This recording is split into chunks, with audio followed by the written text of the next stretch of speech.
Hey everybody, I'd like to welcome you here tonight to another one of our webinar series. I am very happy to present this next topic. I know it turns out to be one of our most highly attended webinars that we've had. It's kind of interesting because the subject line that you're all listening for is the biggest mistake I have made in multifamily. So you all obviously want to hear what my pain is in this business. And I'll be more than happy to share that with you and hopefully to teach you the mistakes that I've made, but more importantly to help you make sure that you don't make the same mistakes that I did. Now, helping me today is my friend and fellow member of the bar is my buddy Jeff Lerman. Jeff is an attorney out in California, and he works out in the Oakland area. He specializes in working in business law, setting up entities, and more importantly, he has a great depth of experience in the topic that we're going to delve into today, and that topic happens to be partnerships. Now, let me introduce and welcome on board Jeff. Are you there? I am, Charlie. How are you today? Good, good. Thanks. Well, thanks for coming. I appreciate you being here. My pleasure. Thanks for having me. Thanks. Now, I always say that the biggest mistakes that I have made in this business have all been the result of not setting up my partnerships correctly.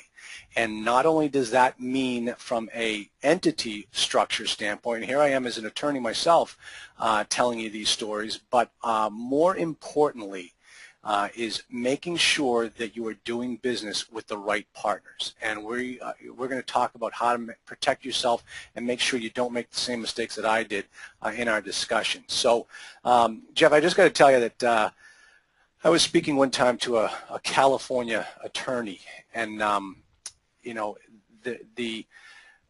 thing is that in California, she told me that the bar passing rate in California is 25%. And I said, wow, that's pretty impressive. And she said, yeah, where do you practice? And I said, well, I'm licensed in Massachusetts. And she says, oh, we have a term for Massachusetts. I said, really, what do you call, what's your term? She goes, we call Massachusetts Passachusetts. And I thought, wow. It turns out like, yeah, 90% of the people, Massachusetts has a 90% bar passing rate. So the rest of the country kind of looks at California attorneys slightly differently, Jeff. So that's interesting. That either means that your exam is easier, or you guys are just a whole lot smarter than us dumb California lawyers. Well, let me tell you, I think it's more of the former rather than the latter. Believe me. Okay. So. All right. All right, so why don't we get started, Jeff, and let's talk about partnerships and where you see some of the problems. And I'll start adding some of my personal and some of my professional experiences regarding partnerships as well. Sure. So I think big picture concept, one of the most important takeaway points for everybody listening tonight is that a partnership is truly a business marriage, and that concept ripples through so many of the issues we're going to be talking about tonight and at your upcoming event. So many of the same ideas, strategies, principles that will either make your partnership successful or undermine it are true in a marriage, and the most important point is communication. We'll get there with a lot of different examples during the next few minutes, but we're also going to be going into some important subtopics of that as we get into the topic in Anaheim. But let's talk about why I really like using partnerships and why I think that everybody should. I truly believe that partnerships are the cheapest, easiest, fastest, and safest way to reach your real estate success goals. This is something which I have seen over and over again on a personal level and on a professional level, and I think before we even really get into the substance of the right ways to do it, the wrong ways to do it, this is an important aspect of the topic, and it's really just mindset and getting this concept. So let's talk about this a little bit. And to clarify, when we're talking about partnerships in this context, I am not talking about syndication. I am not talking about the securities laws. I am talking about when you have two or more people involved in a joint venture, for lack of a better term, in some business purpose, whether it's buying real estate or any business, where all parties are actively involved. And that's always going to be a question of fact when you're actively involved or passively involved.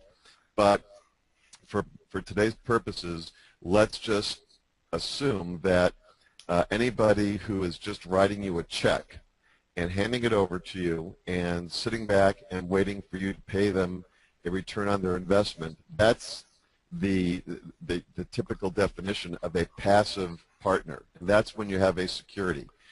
That's not what we're talking about. We're talking about somebody who's more actively involved than that. Okay, so, let me just clarify something. And at this point, as you said, we're talking about the 30,000-foot view. It could be any type of business structure that we end up using. We're just now talking about the relationships within that entity, correct?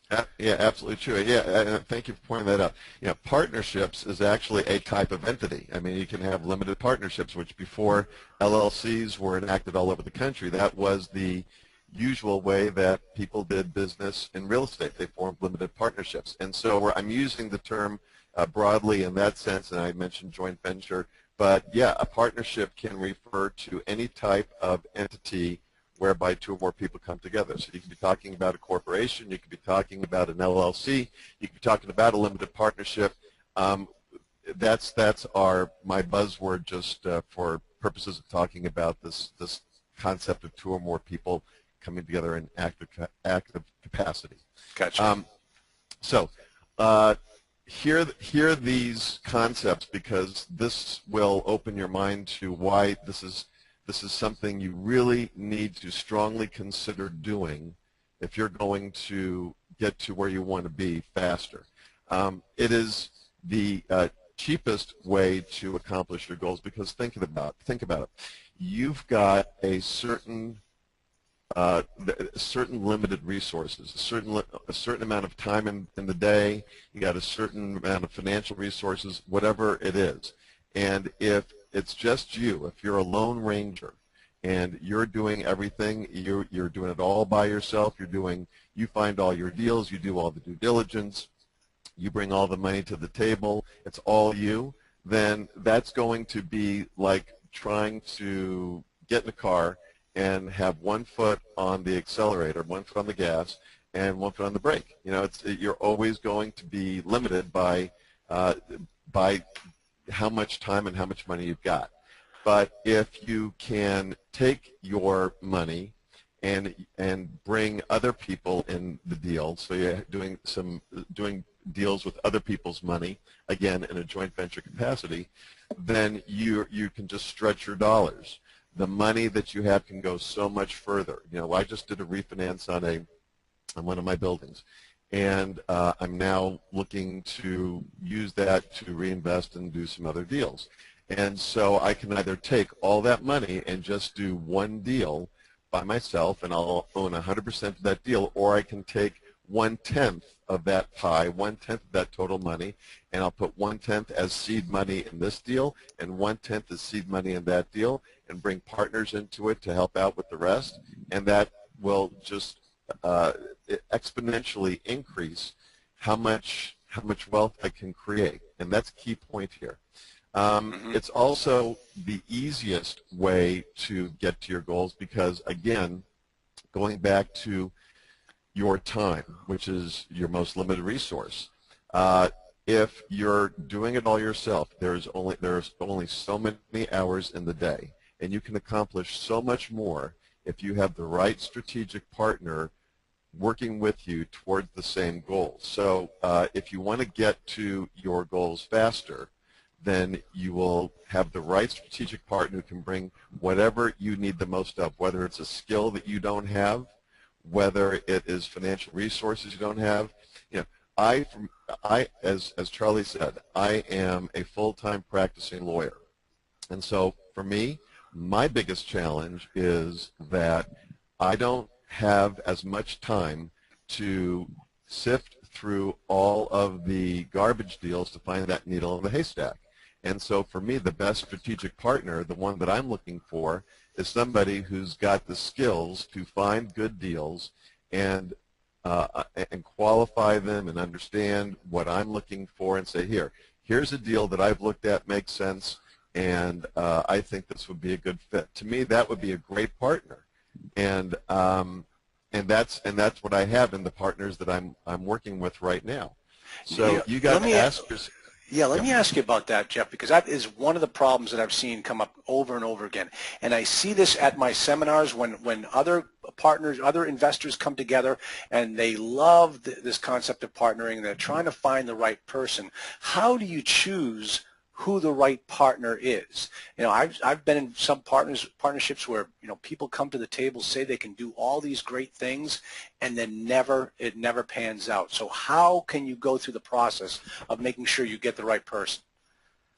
Okay, well, before you even answer that question, you have to ask yourself, what is missing from my current business model that is preventing me from getting what I want? Is it somebody like me that doesn't have enough time to do that one component? Is it somebody who has money that I need to do deals? Is it somebody who's got better credit than I do that can get the loans? Is it somebody who's got the experience and the track record that will give me credibility that I need to approach a seller and get a deal? I'm working with somebody right now, and they are a very impressive, it's a couple of people, and really impressive people, but they're young. They're in their mid-20s, and they've accomplished a phenomenal amount of success in the relatively short period of time they've been doing what they've been doing. But they may have a challenge when they are talking to sellers that they don't have the long track record that we do. We've been doing it. We've been in this business, in the real estate development and investment business in our family company for decades, for over 50 years. And we've got a great track record.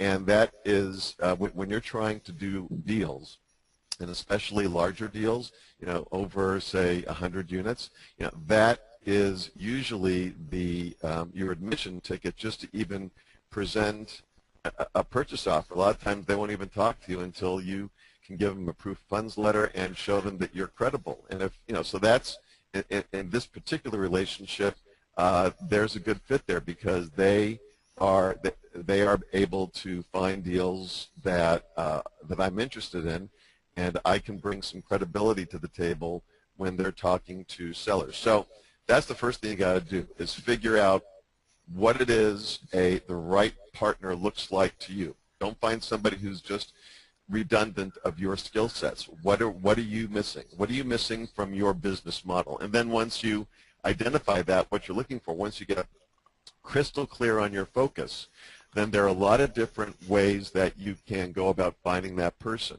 For example, I have a LinkedIn group that I created because I firmly believe that joint ventures are such a great way to not only do business but also to find deals faster and find off-market deals. So I kind of like the idea of talking to somebody who's already done whatever they feel is necessary to find a good deal, and now they're looking for a partner. And so at least once I believe that person has certain credibility, I can say, okay, they like the deal, bigger chance that I'm going to like the deal as well. So I created a LinkedIn group called Real Estate Joint Venture Matching Group, Real Estate Joint Venture Matching Group. And you should go on LinkedIn and check it out. We have over 2,000 members, and I manage that group very hands-on. I just don't let anybody in, and I don't just let any discussion post make it on the group. I look at every proposed post, and I weed out all the promotions. I put it in the promotions tab.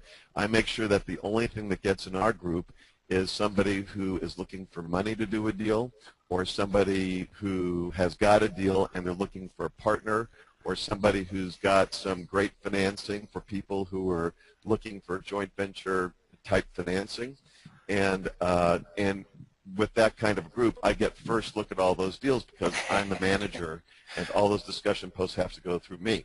Right. But I'm sorry, Charlie, were you saying something? Oh no, I was agreeing with you. I know exactly what you're talking about. I mean, I love your group, and if anyone's listening here, you've got to go. Jeff just gave you the name of the group. You've got to go sign up and get on board.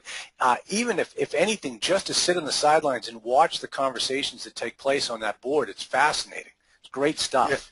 Yeah. Again, it's Real Estate Joint Venture Matching Group. And I think the tag on it is find a joint venture partner here. So, that's one way, because then you can very quickly, and we usually get about 40 new posts a week on that site. And you can just sift through and see what you like and go for it and check it out. You can also, of course, go to your local real estate investment associations, the meetups, and get very focused on why you're there and be very clear with people as to what you're looking for. And, in these networking situations, don't be a passive networker that just, once you start talking to somebody, you just automatically talk to them for 5 or 10 minutes just to be polite. If it turns out that you can, like within a minute, realize that this is not a good fit, figure out a polite way to move on. And that's these REIAs are a good way to do that kind of networking.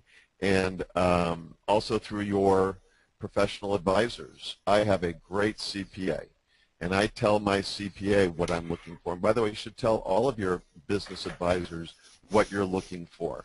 I tell them this is the specific kind of skills that I'm looking to find in a partner. And when I told him that, he instantly said, "Oh, there's another client I've got who you should meet." And he fixed us up, and within 30 days, we were doing a deal together. So, I think those are the top 3 ways that you can go about finding the right partner. We'll go into a few more when we do this event, do this talk in Anaheim. I don't know, Charlie, what has worked for you? Well, it's interesting you say that, because just on the other side of my walled office here is my property accountant. And I am constantly going in there saying, we got this deal right now, we're working on a 200-plus unit deal, and he's just a very sobering voice to make sure that I'm doing everything correctly. And it's great to have those types of people on your team to make sure you're doing it right. You don't want to have just a bunch of yes men, because Right. nothing can kill your deal faster than doing the first deal wrong. So, getting the right people on your team, as far as and what you're talking about aren't necessarily partners, just more the experts on your team to help you meet those right people. So. Well, yeah, for sure. And I got to say, and I'm not just saying this because you got the Anaheim event coming up, but I think no matter how good the content is going to be at your event, and I know it'll be great, but what I think the biggest reason for people to be there is to get in a room full of like-minded investors who are all coming there with something they need. I don't know anybody, and I have clients, and I move in circles where there are people who can do it all by themselves. But I don't know anybody who couldn't be more successful without the right partner and who doesn't have a need. So at your event, people come there, and they will, I'm sure, during the course of the couple days they're going to be there, during all the breaks, they're going to have an opportunity to network and get deals done right there in the hallways. Exactly. I actually have one of my clients who, when he started with me, he didn't own any multifamily. Now he owns over 1,400 units around the country. He actually comes to my events just to meet other new investors who are out there finding deals so that he can be their key sponsor. And so if you're looking to put together a deal and you need somebody on your team that can qualify as a key sponsor, he's the guy you want to meet at my events. So, I mean, there's a whole host of different resources available to you when you come to these multifamily Shark Tank events in order to build your team to get your first deal done. Yeah, so, and to get back to the mindset, the reason I think using partnerships to get what you want is the safest way to do it is for a couple different reasons. Let me tell you a story, and then I'll talk about the concept in more detail. So my father-in-law is, I said we have a family company. It's my father-in-law and my brother-in-law and myself. He started in the business over 50 years ago, and he was selling flowers. He had a flower shop, and he wasn't even doing real estate. And the guy walks into his flower shop, and he's an airline pilot, and he's doing deals. And they started talking about my father-in-law said, I want to get into real estate. And he said, well, you know, you got a piece of land next door. Why don't we build a duplex there? And so they say, sure. And so they started doing that. And then one deal after another, and before long they had developed thousands of units together. Now they didn't, after the first 3 or 4 deals, they really didn't need each other anymore. But in terms of they both had the skills, they both had the resources, they both had everything. But what they had between them was that chemistry, that whatever it was that that enabled them to get that kind of success, just kept feeding on itself. Whether it was the mutual accountability, whether it was a natural development of their business marriage where one guy became the deal finder and the other guy was the key schmoozer who was out there bringing other money to their deals because they were doing syndications. You know, so, and that partnership lasted for decades. So let me add to that, Jeff, because a funny thing, I happen to have the same father-in-law type of story. My father-in-law was a physician, and he, you know, saw that the city block that his office was on was going up for sale. So he got 9 other doctors together, and they all syndicated their funds together, and all became equal partners in this city block. And then he went to each one of the doctors separately and said, if ever you want to sell your shares, your membership interest, come talk to me. I'll buy you out. And so to this day, he owns 60% of the block, and another doctor owns 40%. So the original 10 are now down to 2. And you know, he's 75 years old. This whole building is his retirement income. And nice. You know, and from that point on, he did go out and start to build a lot of other real estate properties as well.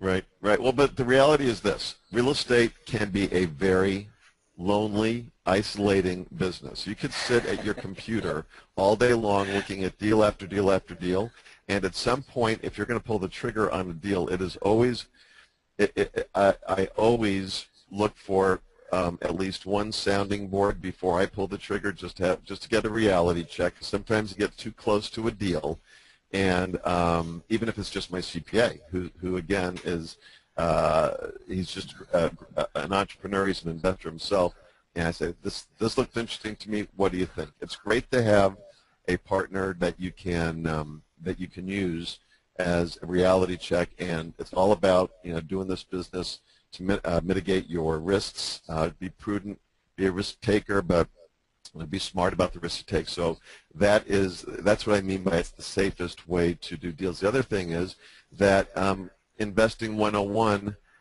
diversify, right? Whether you're doing securities in the stock market, or whether you are a real estate investor and you're trying to diversify your risk by buying in different geographic areas, by buying different product classes, whether it's a development deal or an existing deal or a certain size building, whatever it happens to be. If you can go back to the example of buying just one building, putting 100% of your resources, 100% financial resources in one deal, or using your money and putting 1/10 of it in 10 different deals to diversify your risk, that's a safer way to do this business. So those are the main benefits that I get from doing partnerships in my world. But there is like everything else, there are pitfalls and there are traps for the unwary. And I want to go back to where I started, that this is a business marriage. And we all know what the statistics are for divorce. And so what you need to understand, and like you were saying, Charlie, at the top, there are partnerships can get nasty. I'm a litigator as well as a transactional lawyer, and I can tell you that a partnership dispute that results in a lawsuit can be one of the most expensive, painful challenges to go through in your career. So I'm all about making sure that when you do set it up, that you set yourself up to win. You set yourself up to succeed, and because some of the things that can happen if you do get into a dispute is you could be dealing with lost profits. You could be dealing with significant legal fees. I mean, just to get through a mediation of a partner dispute, best case scenario, I think you're looking at $20,000. If you go all the way to trial, you're looking at easily at six figures in legal fees. There's the opportunity cost, the time, money, and effort that you are investing in resolving that dispute is time, money, and effort that you could be investing in finding new deals. It's all that non-revenue generating time, the time you have to spend dealing with your lawyer, dealing with the discovery. It's the physical burden, the stress. It's the burden on your health. It's the emotional drain. It's the anger. It's the frustration. It's the psychological toll. It's the distraction. It's all of that. Now, I had a client who I represented in a partner dispute, and it was him and one other guy, and they were involved with 3 real estate development joint ventures over a 10-year period. So a lot of history there in 10 years. They were involved in a multi-million-dollar dispute, and the main issue in the dispute was how additional capital infusions should be characterized. Specifically, my guy was putting more money in the deal because it needed it, more money than they had originally agreed upon. And so the main dispute was, okay, should that additional money be treated as a loan or as a capital contribution? And that was basically the key issue. And I will just tell you that, and this, to resolve this dispute, and we went through arbitration, not even a trial, we went through arbitration. From beginning to end, that dispute lasted about 2.5 years, and this guy that is my client is a very, very successful guy. A lot of money, done a lot of deals, and it was, I could see the toll it was taking on him for all the things that I just rattled off there, all those the burdens, the lost profits, legal fees, the emotional drain, the psychological toll, beating himself up. You know, how could I do this to my family, et cetera, et cetera. So what we're all about and what we're going to be getting into in detail in Anaheim is 17 steps that you need to take to set up your partnership to win. So let's just go over a couple of these today. Hold on. Before you go on, let me talk a little bit about what you just described there. The example that you just gave happened to be with an investor who had years of experience and years of a relationship in that partnership, and he still ended up in that situation. And the issue that I see happen many times is that a lot of new investors will get involved in partnerships thinking that, oh, this person is going to bring certain resources to the table that I do not have and that are very valuable to me, and they never can truly quantify the value of those additional resources. Let me give you an example of what I'm talking about. So many times I get calls from clients and mentorship students, and they say, I found this guy, he says he can bring money to the table, and he wants, the two of us are going to work together and split the deal 50-50. And I've been involved in those situations before. I've seen those types of relationships where somebody says that they can bring money to the deal, and that's the toughest part for new investors. So they latch on to those types of people and bring them into the partnership 50-50. And what they don't realize is that in the whole scheme of things, getting the money to the table is the easiest part of the deal. And once that money is at the table, the person who brought it there is done. And now they own 50% of the deal or 50% of your partnership, and they're not doing anything more. But you still have to get up every day and go to work and make sure that that property runs soundly, and it really starts to cause a lot of problems in partnerships when investors or partners are not working anymore in the partnership because their role is done. Right. Right. Yeah. Well, so let's talk about what I believe is the single biggest type of dispute that is most frequently litigated in partnerships. That's what I think everybody here really needs to understand. And it's, you go into these partnerships so often focusing on just the what you're trying to accomplish, and the positive is normal, but you don't think about how do we look down the road and how do we get out? What's our exit strategy? Right. Because a lot of times, by the way, so many of these partnerships, and you end up doing it with friends and family, which is a whole thing we'll be talking about in Anaheim. I get it. Oh, great topic. Yeah, yeah, and look, I'm all in favor of it. I've done business with friends and family, and I've dealt with people who say never will I do business with friends or family, and there's no right or wrong in that. That's part of that's a personal philosophy. Right. But when you do business with friends and family, that is so frequently what results in disputes, because you tend to get sloppier about how you set your deal up, both in terms of what you talk about and how you document it. But you got to always say, okay, what are our exit strategies? Even if you're in the deal, not for 20 years, but 3 years or 1 year or 6 months.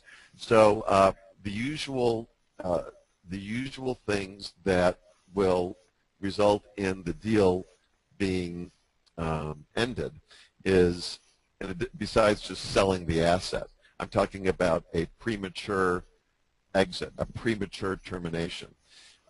Death, disability, withdrawal, expulsion, bankruptcy, and divorce. Let me go through those one more time. Death, so obviously, God forbid, something happens to your partner.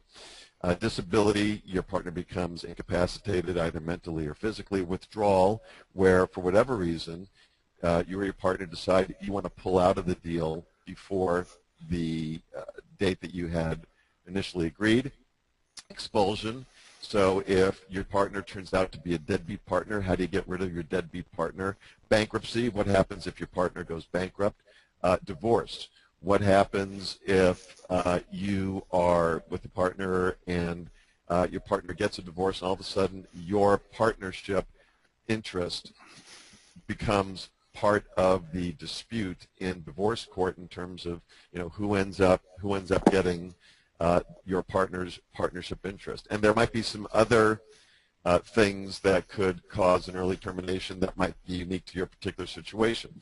But those are the things that we typically call trigger events, okay? And where these usually get addressed is in something that we call a buy-sell provision in any agreement. Let's just stay with an LLC for a moment, and let's just say it's an operating agreement. So these are all typically addressed in a buy-sell provision. And you have to say, okay, what's going to happen in each of these instances? And it's not a one-size-fits-all answer. Let me give you an example. I had a client. The client was two guys, and they were both married, and they were friends. And I got to this particular discussion point when we were going through setting up their operating agreement. And I said, typically what happens is that if something happens to one of the partners, then the other partner gets to decide. They get the option, the right but not the obligation, to buy out their partner's interest. So they can either keep the partner's heir, in this case the wife, in the deal, or they can buy out the partner's interest. And that's the way that's the way these things typically go. The concept being that when you get into a partnership, nobody should have a stranger forced upon them as a new partner. And so you typically let that power, if you will, go to the surviving partner.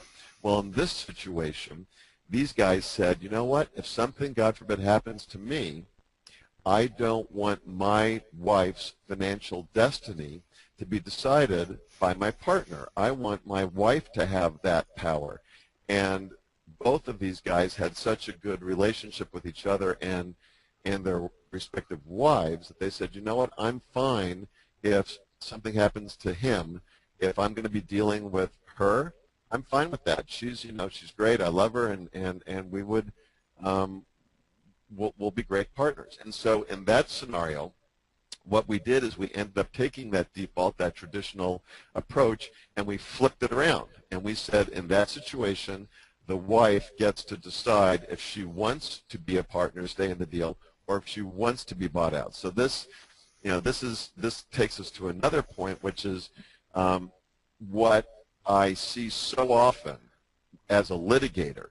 I see somebody come into my office with some form that they pulled off the internet that tries to be a one-size-fits-all, regardless of who you are, how many people you got, what the beliefs, personalities, relationships are amongst those people, no matter what state you're in, no matter what the law is of that state, and they come in with this form, and the form doesn't address your unique concerns and needs. And so this is a multi-million-dollar, usually, a multi-million-dollar issue, a multi-million-dollar transaction.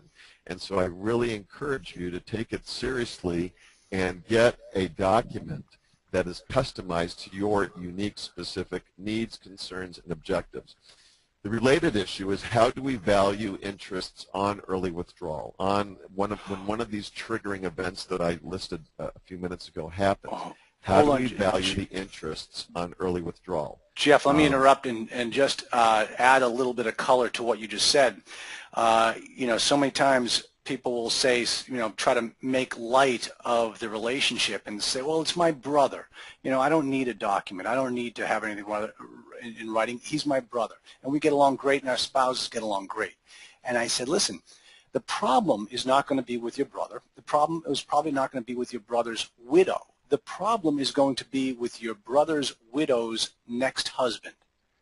And that's why you need to have these things in writing. Great when point. You put it in that perspective, they say, whoa, you're right. And that goes directly to what you were saying, Jeff, about not forcing a partner to have a stranger brought into the deal. And that's that's a great point. Yep. Charlie, do I have a couple more minutes to go over this next Yes, point? absolutely. Okay. Yep. All right. So this this final point I want to address is, so everything that I listed, death, disability, withdrawal, expulsion, bankruptcy, divorce, those are what we call triggering events. So the next question is, okay, what happens if one of those triggering events occurs? And so there's a buy-sell. And one of the issues that is, again, disputed most frequently is, okay, if I'm going to get bought out, what are you going to buy me out at? Or what do I have to pay to buy you out? There is, and if you don't agree on this issue up front on day one, when your relationship with your partner is without question the best it will ever be, it's from that point on, hopefully it'll be better, but more often than not, when life starts to happen, things happen, and it's never going to be as strong and as good as on that first day. So if you don't agree on this on day one, when you don't know who's going to be the buyer and who's going to be the seller, then my concern for you is that it's going to end up getting resolved in some sort of an arbitration or court, and it's going to be some stranger a judge or a jury who's going to end up deciding this for you. A lot more expensive to do it that way. So what you want to do is you want to say, how do we value our interest on early withdrawal? It is a two-level analysis. It's a two-level analysis. Here's what I mean by that. Let's say you had a joint venture that owns an apartment building. Then you got first the asset itself, the underlying asset. How do we decide what the apartment building is worth on the date that we are having this buyout. And there are different ways you can do that. I mean, it can be as simple and as quick as the partners just agree that we think it's worth X. Or you can get a CMA, comparative market analysis, from a broker, which is typically no charge, and they can say, okay, we think it's worth whatever, and you can say we're going to be bound by that, in which case you should probably try to agree up front on who that broker is going to be, or if not one particular broker, at least one particular brokerage company that you both feel is has sufficient expertise in this particular asset class to that you're comfortable with them, and they're sufficiently neutral. It can be an appraisal. It could be on a larger asset. You might want to go with 2 appraisals, or I've even seen 3 appraisals. It can be, as I've also seen, by the way, going back to the fastest way to do it, if you really can't decide, you can do something as what sounds silly as flipping a coin between this and that, one value or another. I know that's laughable, but I'm telling you that I have had I've had partnerships where I laid all these options out, and that's what the brother and sister agreed. You know what? If you think it's worth X and I think it's worth Y, we'll just flip a coin. And that was what, against my advice, but that's what they did. Hey, but Jeff, they had a whole movie about that one time for Secretariat. I mean, the family that got Secretariat won it by a coin toss. Didn't see the movie, but that's a great story. Yeah, that's true. Story. Yep. And so the asset itself is the first valuation decision you have to make. And then the second aspect of that analysis is the value on your particular interest. Here's what I mean. Let's say that you're in a 50-50 deal, and so neither of you has a controlling interest. Each of you have a non-controlling interest in the deal.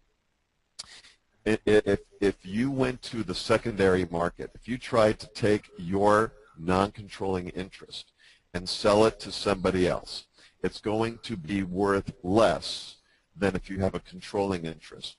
And you need to decide if there will be some sort of a pre-agreed discount factor applied on the purchase price of your interest because of that. Now, it could be anywhere from 0 to, I've seen it to be as much as 25%. And it usually ends up, I see usually somewhere between 10 and 15%. But again, I've seen it on both ends of that spectrum. I've seen people say, you know what, I don't want to play that game. Let's just say if the property is worth $10 million, then your interest is worth $5 million. It's our job, my job as your counselor, is to simply educate you, make sure you make an informed decision.